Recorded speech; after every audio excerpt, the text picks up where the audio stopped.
News ಫಸ್ಟ್ಗೆ ಸ್ವಾಗತ. ಮುಖ್ಯಾಂಶಗಳು: ಭಾರೀ ಮಳೆಯಿಂದ ಹಾನಿಗೊಳಗಾದ ಮನೆಗೆ ಭೇಟಿ ನೀಡಿ ನೆರವು ನೀಡಿದ ಶ್ರೀ ಉಪೇಂದ್ರ ಪೈ. ಹಾವು ಕಚ್ಚಿ ಸರ್ಕಾರಿ ಆಸ್ಪತ್ರೆಯ ಯಶಸ್ವಿ ಚಿಕಿತ್ಸೆಯಿಂದ ಪ್ರಾಣಾಪಾಯದಿಂದ ಪಾರಾದ ಬಾಲಕಿ ಪ್ರತೀಕ್ಷಾ ನಾಯ್ಕ್. ಸಿಎಂ ಡಿಕೆ ಶಿವಕುಮಾರ್ ಅಧ್ಯಕ್ಷತೆಯಲ್ಲಿ ನವದೆಹಲಿಯಲ್ಲಿ ನಡೆದ ರಾಜ್ಯ ಸಂಸದರ ಸಭೆ. ದೆಹಲಿಯ ಕರ್ನಾಟಕ ಭವನದಲ್ಲಿ ರಾಜ್ಯದ ಅಭಿವೃದ್ಧಿಯ ಕುರಿತು ವಿವಿಧ ಇಲಾಖೆಗಳ ಸಮಾಲೋಚನಾ ಸಭೆ ನಡೆಸಿದ ಸಿಎಂ ಡಿಕೆ ಶಿವಕುಮಾರ್. ಜಿಲ್ಲಾ ಕಾಂಗ್ರೆಸ್ ಅಧ್ಯಕ್ಷ ಸ್ಥಾನಕ್ಕೆ ರವೀಂದ್ರ ನಾಯ್ಕ್ ಅಹವಾಲು ಮಂಡನೆ. ಭಾವಪೂರ್ಣ ಶ್ರದ್ಧಾಂಜಲಿ ಸಲ್ಲಿಸಿದ ಶಿರಸಿ ಜೆಡಿಎಸ್ ಘಟಕ. ಎಂಇಎಸ್ ಕಲಾ ಮತ್ತು ವಿಜ್ಞಾನ ಮಹಾವಿದ್ಯಾಲಯದ ವಿದ್ಯಾರ್ಥಿಗಳ ಸಾಧನೆ. ಅಕ್ಕಿ ಆಲೂರಿನಲ್ಲಿ ಜಿಲ್ಲಾ ಕಾಂಗ್ರೆಸ್ ಸಮಿತಿ ವತಿಯಿಂದ ಸಂಘಟನ್ ಸೃಜನ್ ಅಭಿಯಾನ ನಡೆಯಿತು. ರಾಜ್ಯ ಮಟ್ಟದ ಕತೆ ಮತ್ತು ಕವನ ಸ್ಪರ್ಧೆಯಲ್ಲಿ ಪ್ರತಿಭಾವಂತ ಸಾಹಿತಿ ಶಿರಸಿಯ ಶ್ರೀ ರಾಘವೇಂದ್ರ ಡಿ ಶೇಟ್ ಅವರಿಗೆ ದ್ವಿತೀಯ ಸ್ಥಾನ. ಆಗಸ್ಟ್ 1ಕ್ಕೆ ನೂರಾರು ರೂಪಕರು ಚುಟುಕು ಸಂಕಲನ ಬಿಡುಗಡೆ. ಕಳೆದ 2 ದಿನಗಳಿಂದ ಸುರಿಯುತ್ತಿರುವ ಭಾರೀ ಮಳೆಯಿಂದ ಸಿದ್ದಾಪುರ ತಾಲೂಕಿನ ಕೊಂಡ್ಲಿ ಗ್ರಾಮದಲ್ಲಿ ಮನೆ ಕುಸಿದು ಹಾನಿಗೊಳಗಾದ ಜಯಲಕ್ಷ್ಮಿ ಉದಯ್ ನಾಯ್ಕ್ ಕುಟುಂಬಕ್ಕೆ ನಮ್ಮ ನಾಯಕರಾದ ಶ್ರೀ ಉಪೇಂದ್ರ ಪೈ ಅವರು ಇಂದು ಭೇಟಿ ನೀಡಿ ಯೋಗಕ್ಷೇಮ ವಿಚಾರಿಸಿದರು. ಈ ಸಂದರ್ಭದಲ್ಲಿ ಸಂತ್ರಸ್ತ ಕುಟುಂಬಕ್ಕೆ ತಮ್ಮ ವೈಯಕ್ತಿಕ ನೆರವಿನ ರೂಪದಲ್ಲಿ ಸಹಾಯಧನವನ್ನು ನೀಡಿದರು. ಅಲ್ಲದೆ ಸ್ಥಳದಲ್ಲೇ ತಹಶೀಲ್ದಾರ್ ಅವರಿಗೆ ಅಗತ್ಯ ಕ್ರಮಗಳನ್ನು ತಕ್ಷಣ ಕೈಗೊಂಡು ಸರ್ಕಾರದಿಂದ ದೊರೆಯಬೇಕಾದ ಪರಿಹಾರ ಹಾಗೂ ಇತರೆ ಸೌಲಭ್ಯಗಳನ್ನು ಶೀಘ್ರವಾಗಿ ಒದಗಿಸುವಂತೆ ಸೂಚನೆ ನೀಡಿದರು. ಸಂತ್ರಸ್ತ ಕುಟುಂಬಕ್ಕೆ ಅಗತ್ಯವಿರುವ ಎಲ್ಲ ರೀತಿಯ ನೆರವು ಒದಗಿಸಲಾಗುವುದು ಎಂದು ಶ್ರೀ ಉಪೇಂದ್ರ ಪೈ ಅವರು ಭರವಸೆ ನೀಡಿದರು. ಚಾತುರ್ಮಾಸ್ಯ ವ್ರತಾಚರಣೆ ಸಮಿತಿ ಬೈಂದೂರು ಶ್ರೀರಾಮ ಕ್ಷೇತ್ರ ಮಹಾಸಂಸ್ಥಾನದ ಜಗದ್ಗುರು ಪೀಠದ ಪೀಠಾಧೀಶರಾದ ಪರಮಪೂಜ್ಯ ಮಹಾಮಂಡಲೇಶ್ವರ 1008 ಸದ್ಗುರು ಶ್ರೀ ಶ್ರೀ ಶ್ರೀ ಬ್ರಹ್ಮಾನಂದ ಸರಸ್ವತಿಜಿ ಮಹಾರಾಜರವರ ಬೈಂದೂರು ಚಾತುರ್ಮಾಸ ಜುಲೈ 29, 2026ರಂದು ಶ್ರೀಗಳವರ ಪುರಪ್ರವೇಶದ ಭವ್ಯ ಮೆರವಣಿಗೆಗೆ 24 ಗಂಟೆಗಳಷ್ಟೇ ಬಾಕಿ. 29 ಜುಲೈ 2026ರಿಂದ 14 ಸೆಪ್ಟೆಂಬರ್ 2026ರವರೆಗೆ. ಸ್ಥಳ ಶ್ರೀ ಬಿಳಿಶಿಲೆ ವಿನಾಯಕ ದೇವಸ್ಥಾನ, ಗೋಡಿಹೊಳೆ, ಬೈಂದೂರು.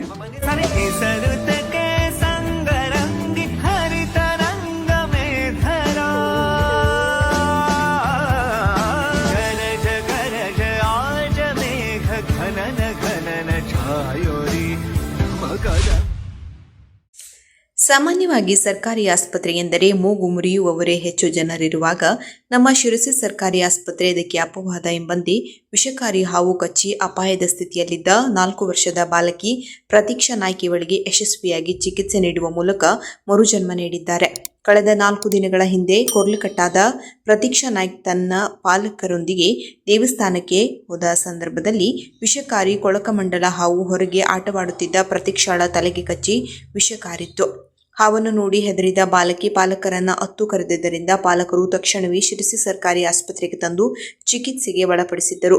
ಬಾಲಕಿಯನ್ನ ಪರೀಕ್ಷಿಸಿದ ಆಸ್ಪತ್ರೆಯ ಮಕ್ಕಳ ತಜ್ಞ ಡಾಕ್ಟರ್ ಸಂದೀಪ್ ಹೆಗಡೆಯವರು ಆಸ್ಪತ್ರೆಯಲ್ಲಿ ಸಿಗುವ ಔಷಧ ಬಳಸಿ ತಕ್ಷಣವೇ ಚಿಕಿತ್ಸೆ ಆರಂಭಿಸಿದ್ದರು. ಇದರ ಫಲವಾಗಿ ಬಾಲಕಿ ಇದೀಗ ಚೇತರಿಸಿಕೊಂಡು ಮನೆಗೆ ಬಂದಿದ್ದಾಳೆ. ನನ್ನ ಮಗಳ ಜೀವ ಕಾಪಾಡಿದ ವೈದ್ಯ ವೃಂದಕ್ಕೆ ಆ ದೇವರು ಆಯುಷ್ಯ ಆರೋಗ್ಯ ಚೆನ್ನಾಗಿಟ್ಟಿರಲಿ ಎಂದು ಹಾರೈಸಿದ್ದಾರೆ. ಹಾವು ನಾಯಿ ಚೇಳು ಕಚ್ಚಿದರೆ ನಮ್ಮಲ್ಲಿ ಲಸಿಕೆ ಇದೆ. ಮಗು ಚೇತರಿಸಿಕೊಂಡಿರುವ ಬಗ್ಗೆ ಬಾಲಕಿಗೆ ಚಿಕಿತ್ಸೆ ನೀಡಿದ ಮಕ್ಕಳ ತಜ್ಞ ಡಾಕ್ಟರ್ ಸಂದೀಪ್ ಹೆಗಡೆ ದೃಢಪಡಿಸಿದ್ದು, ಯಾರಿಗಾದರೂ ವಿಷಕಾರಿ ಹಾವು ನಾಯಿ ಚೇಳು ಕಚ್ಚಿದರೆ ಸರ್ಕಾರಿ ಆಸ್ಪತ್ರೆಯಲ್ಲಿ ಔಷಧ ಲಸಿಕೆ ಲಭ್ಯವಿದೆ ಎಂದು ತಿಳಿಸಿದ್ದಾರೆ.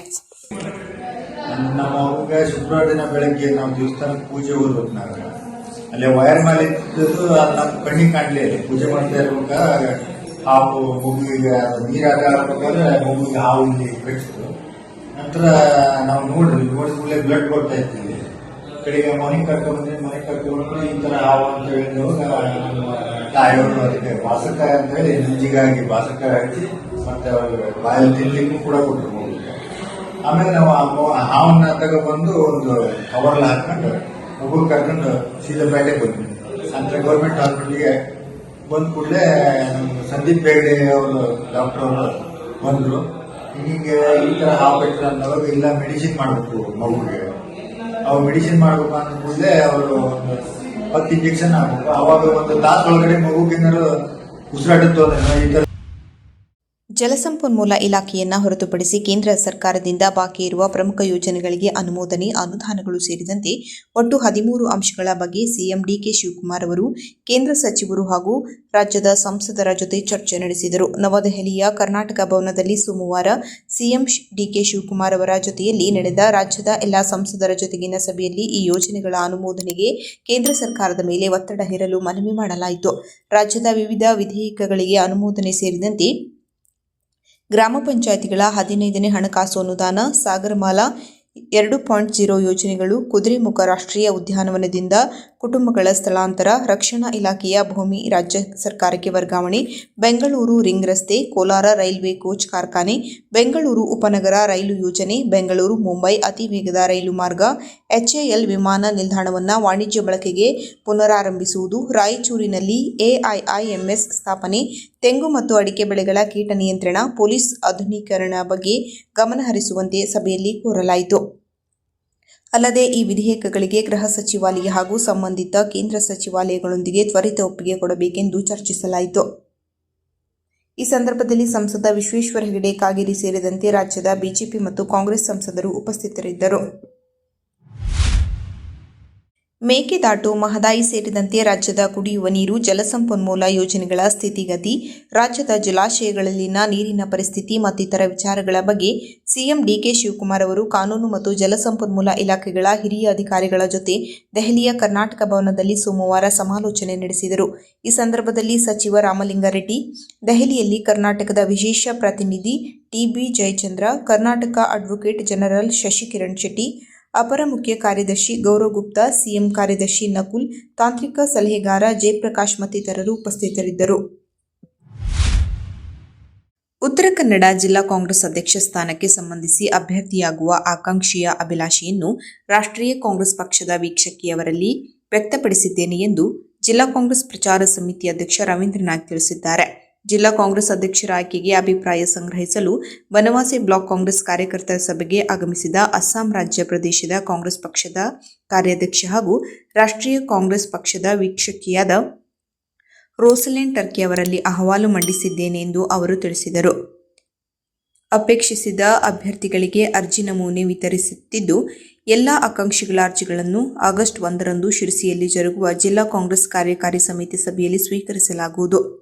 ಅಲ್ಲಿಯವರೆಗೆ ಜಿಲ್ಲೆಯ ವಿವಿಧ ಬ್ಲಾಕ್ ಕಾಂಗ್ರೆಸ್ನಲ್ಲಿ ಪಕ್ಷದ ಪದಾಧಿಕಾರಿಗಳ ಮತ್ತು ಕಾರ್ಯಕರ್ತರ ಅಭಿಪ್ರಾಯ ಸಂಗ್ರಹಿಸುವ ಕಾರ್ಯಕ್ರಮ ಹಮ್ಮಿಕೊಳ್ಳಲಾಗಿದೆ ಎಂದು ಅವರು ಹೇಳಿದರು. ಜಾತ್ಯತೀತ ಜನತಾದಳ ಶಿರಸಿ ಘಟಕದ ಪದಾಧಿಕಾರಿಗಳ ವತಿಯಿಂದ ಜುಲೈ 27ರಂದು ನಗರದ ಡಿಜಿಎಸ್ ಕಚೇರಿಯಲ್ಲಿ ಮಾಜಿ ಪ್ರಧಾನಿ ಎಚ್.ಡಿ. ದೇವೇಗೌಡ ಅವರ ಧರ್ಮಪತ್ನಿ ಚೆನ್ನಮ್ಮ ದೇವೇಗೌಡ ಅಮ್ಮನವರಿಗೆ ಭಾವಪೂರ್ಣ ಶ್ರದ್ಧಾಂಜಲಿ ಸಲ್ಲಿಸಲಾಯಿತು.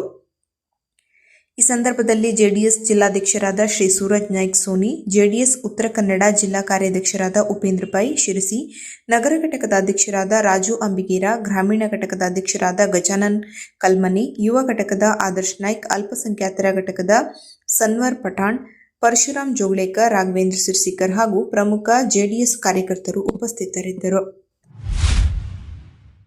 ಕರ್ನಾಟಕ ವಿಶ್ವವಿದ್ಯಾಲಯ ಧಾರವಾಡ ನಡೆಸಿದ ಬಿಎ 6ನೇ ಸೆಮಿಸ್ಟರ್ನ ಪರೀಕ್ಷಾ ಫಲಿತಾಂಶ ಪ್ರಕಟವಾಗಿದ್ದು, ಎಂಇಎಸ್ನ ಎಂಎಂ ಕಲಾ ಮತ್ತು ವಿಜ್ಞಾನ ಮಹಾವಿದ್ಯಾಲಯದ 91.92% ಬಿಎ ಪದವಿ ವಿದ್ಯಾರ್ಥಿಗಳು ತೇರ್ಗಡೆ ಹೊಂದಿ ಉತ್ತಮ ಫಲಿತಾಂಶ ಪಡೆದಿದ್ದಾರೆ.